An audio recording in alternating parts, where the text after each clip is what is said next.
Robert Schluter, Managing Director of E1 Marine. Robert, what brings you to this event?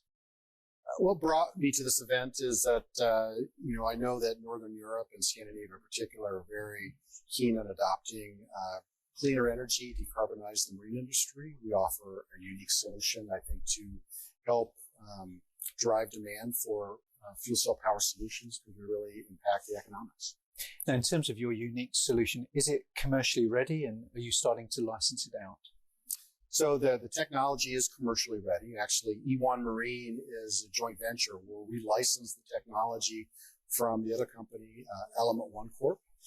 It has been developed over 30 years and commercialized over the last 20. I'm just bringing this technology to the marine space. We're here in Bergen. Yesterday was all about hydrogen. How do you view Bergen's potential as a hydrogen hub?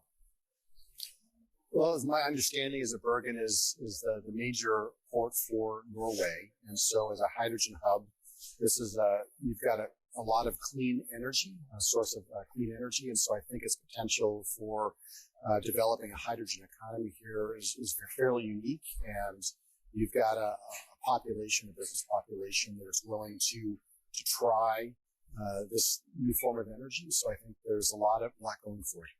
Now, in your session, you fielded a lot of questions, and a question that proved especially popular went along these lines. Why should we prefer fuel cells instead of a methanol internal combustion engine, especially when they're due for imminent commercial launch? It really just depends on what the goals are. As we discussed yesterday, an internal combustion engine is proven technology has been around for 100 years. However, it's also very complicated. And so with that complications comes maintenance aspect to it.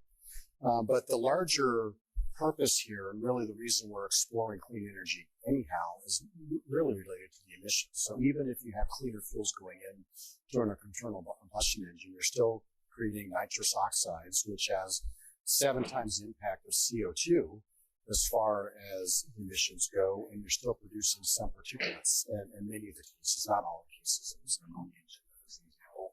So it's really, fuel cells is a simple, essentially no moving parts or just a handful of moving parts relative to an internal combustion engine.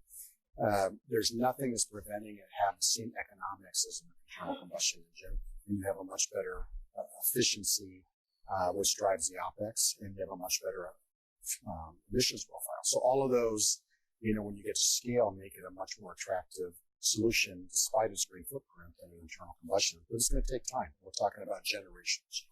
And in terms of those emissions, any risk of methane slip or any kind of slippage?